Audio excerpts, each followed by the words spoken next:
সংসারের অনেক কাজ থাকে, কিন্তু তার মধ্যে এই একটা কাজ যেটা কিনা প্রধান, আর এটাই আমার করতে একদমই পছন্দ হয় না। কিন্তু তবুও আজকে ভাবলাম একটু সিম্পল কিছু বানিয়ে ফেলি। তো এখানে আমি পেঁয়াজ, টমেটো, কাজু আর কিশমিশ সামান্য পরিমাণ দিয়ে ভালো করে ভেজে নিয়েছিলাম, আর তারপরে দিয়ে দিয়েছিলাম সেদ্ধ চাল। হ্যাঁ, কোনো বাসমতি বা নুনিয়াতপ চাল নয়, সেদ্ধ চাল আমি আগেই জলের মধ্যে ভিজিয়ে রেখেছিলাম যাতে কিনা অনেকটা ফুলে যায়, আর তারপরে কিন্তু সেটা আমি এই ভাজাটার মধ্যে দিয়ে দিয়েছি।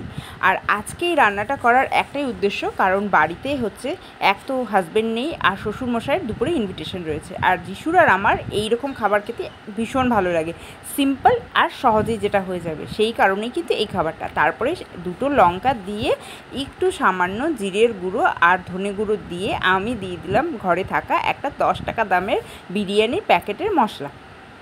হ্যাঁ, ভাবছো তো চিকেন বিরিয়ানি না মাটন বিরিয়ানি? না, এটা কোনো বিরিয়ানি না, জাস্ট টেস্টটা খেতে হবে বিরিয়ানির মতো। আর পুরোটাই কিন্তু মানে কোনো কিছুই ছিল না, ভেবেছিলাম সয়াবিন দিয়ে দেবো, কিন্তু দেখলাম যে ঘরে সয়াবিনের প্যাকেট শেষ হয়ে গিয়েছে, সেই জন্য ভাবলাম এমনিই বানিয়ে ফেলি। তো মশলাটা দিয়ে খানিকক্ষণ ভালো করে ভাজা ভাজা করে নেব, আর তারপরে দিয়ে দিব সামান্য পরিমাণ চিনি। অনেক সময় হয় যে আমি রান্না করতে গিয়ে চিনির পরিমাণটা অনেকটা বেশি দিয়ে দিই, সেই কারণে আজকে অল্প দিয়ে দিয়েছি। আর এরপরে দিয়ে দিব সামান্য পরিমাণ জল। প্রথমে আমি অল্প একটু জল দিয়ে ভালো করে মেখে নিয়ে মশলাটাকে আরেকটু কষিয়ে নিয়ে তারপরে কিন্তু আমি দিয়ে দিয়েছি পরিমাণ মতো জল, যাতে কিনা চালটা ঝরঝরে হয়ে যায়।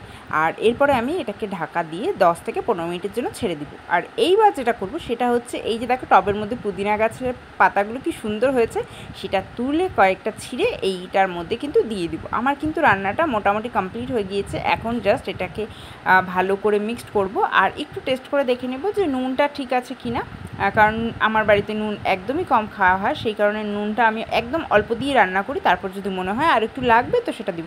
তো আমার এখানে কিন্তু আজকে এটা ভেজ বিরিয়ানি বলতে পারো, ভেজ বিরিয়ানি একেবারে রেডি। এটার কিন্তু এখন খাওয়ার জন্য আমি রেখে দিচ্ছি।